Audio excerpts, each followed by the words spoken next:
Desta forma, o metal deslizou entre o tendão do músculo extensor próprio do dedo grande e os do extensor comum dos dedos, penetrando a força entre os ossos calcâneo e cuboides e o astrágalo e escafoides por dentro. Os 4 ossos ficaram habilmente separados e o cravo dirigiu-se para trás e para baixo, ficando mais perto do calcanhar que dos dedos. Nesta altura, apesar da destreza do carrasco, a ponta ou as arestas do cravo deslocaram ou esmagaram algumas ramificações das artérias digitais ou da veia safena externa, causando uma hemorragia que me assustou. O sangue jorrou aos borbotões, banhando inteiramente o escasso metro existente entre o pé direito e o solo do Gólgota. É de supor que tal destruição afetasse também o nervo tibial anterior, lacerando perna e coxa e provocando uma insuportável dor reflexa nas ramificações e nos nervos denominados plexo sacro e lombar, em pleno ventre.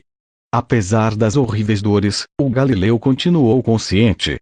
Não encontrava explicação para aquilo. O encravamento do pé direito, incrivelmente, aliviou o ritmo respiratório do Nazareno, pelo menos durante os primeiros minutos da crucifixão. Ao apoiar o peso do corpo no cravo, distribuindo assim os pontos de sustentação, os pulmões conseguiram captar maior volume de ar, ventilando um pouco mais os alvéolos. Mas, à custa de que sofrimento conseguiu a momentânea regularização respiratória? Aquela inspiração mais funda durou uns décimos de segundo. Quase instantaneamente, o corpo do Galileu voltou a cair, afundando o diafragma e entrando numa nova e angustiante fase de asfixia progressiva. As inspirações, sempre pela boca, tornaram-se vertiginosas, curtas e em todos os aspectos insuficientes para encher e ventilar os pulmões. Um pouco mais sereno, o carrasco colocou o 4º cravo na zona dianteira do pé esquerdo. A pancada nos ligamentos posteriores do joelho tinha inchado e enegrecido toda a região onde se inseriam o fêmur, a tíbia e o perônio. Apesar da rigidez daquela perna, o legionário dobrou-a violentamente, fazendo estalar as massas ósseas. O cravo entrou sem dificuldade, sobressaindo, como no caso do pé direito, entre 5 e 6 centímetros acima do peito do pé. O sangue correu em menor quantidade, ou porque o metal não chegou a tocar em vasos importantes ou, simplesmente, porque a volemia do Nazareno descera consideravelmente. A perna esquerda tinha ficado flexionada, formando com a estaca vertical um ângulo de cerca de 120 graus e aberta para a esquerda da cruz. Embora a árvore dispusesse, como referi antes, de uma barra de ferro ou cedile, atravessada a cerca de 1,20 m da extremidade inferior da estipe paralela ao patíbulo, nesta altura não foi eficaz. A considerável estatura do condenado fez que os pés ficassem mais baixos que o apoio que, caso lá tivessem chegado, talvez só tivesse servido para prolongar a sua agonia. Ao ver consumada a crucifixão do rabi, a multidão começou a gesticular, sublinhando o macabro trabalho dos legionários com uma grande salva de aplausos. Os sacerdotes, principalmente, davam mostras de especial satisfação. Toda a sua cólera anterior se convertera em júbilo. A sua vingança estava quase saciada. E digo quase porque, mesmo depois de morto o cadáver do Filho do Homem se veria ameaçado por aquela enlouquecida escumalha sacerdotal, a minha atenção fixou-se em Iscariotes.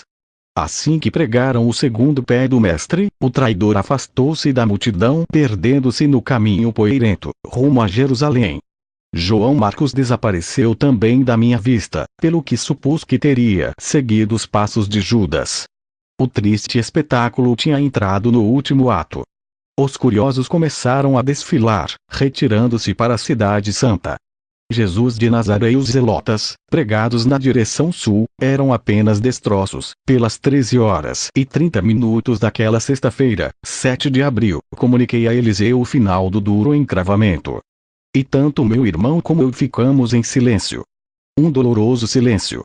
Se o texto que figurava na tabuinha de Jesus de Nazaré tivesse sido outro, ao gosto dos sacerdotes judeus, a troça ao crucificado talvez tivesse sido menor.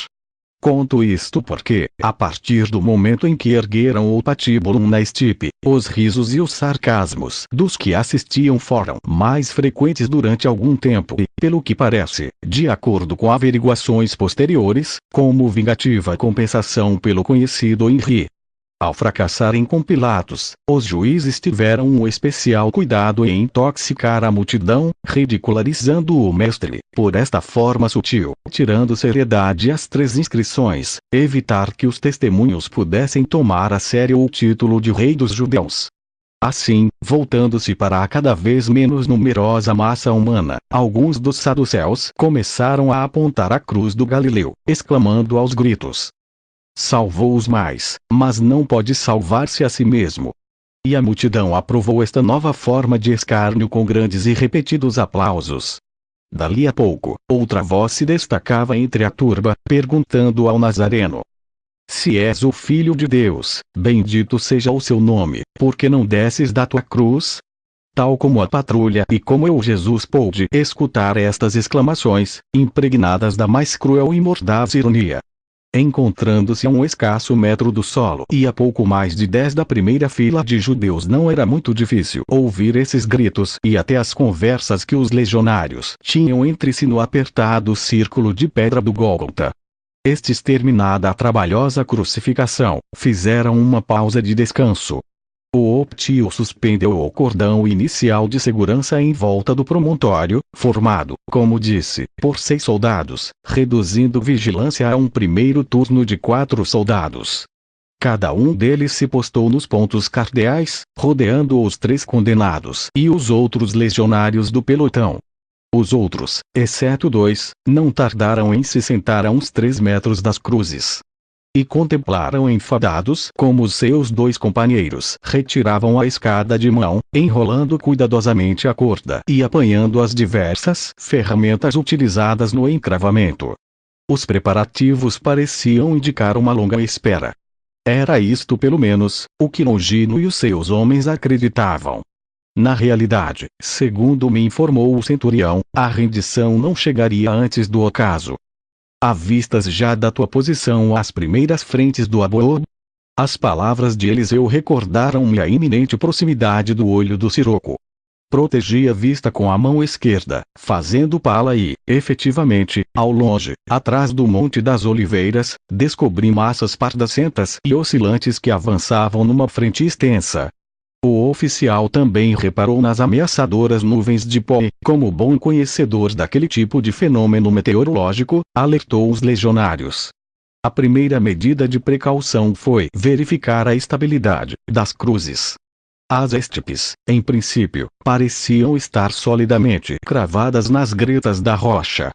No entanto, Arsênios ordenou que as cunhas de madeira fossem entaladas ao máximo. Depois, os soldados rasgaram os restos das túnicas dos zelotas, convertendo-as em estreitas tiras. E sem perda de tempo o oficial distribuiu-as equitativamente entre os 12 soldados. Só quando vi cada um deles cobrindo as pernas nuas com aquelas faixas de pano compreendi o sentido da operação. Prudentemente, os romanos procuravam defender a pele do açoite daquele vento terroso. Por último, os 6 escudos dos homens de folga do serviço de vigilância do Calvário foram deitados no chão com a face côncava para cima, uns juntos dos outros, formando uma fileira. Alguém recordou ao pelotão as vestes do Nazareno, que ainda estavam caídas na extremidade sul do penhasco. Mas, quando os soldados as apanharam, dispostos a rasgá-las, os 4 legionários responsáveis pela guarda e encravamento de Jesus, protestaram, aludindo, com toda razão, que aquelas roupas lhes pertenciam e que, dado o seu bom estado, as queriam para si. O resto da tropa cedeu, e precipitadamente, antes que a tempestade de areia caísse sobre Jerusalém, o oficial fez o inventário, distribuindo as roupas pelo quarteto. Coube a um a capa púrpura que Antipas dera, a outro o cinto. Ao terceiro, o par de sandálias e o último viu-se recompensado com o esplêndido manto. Mas restava a túnica. Que fazer com ela?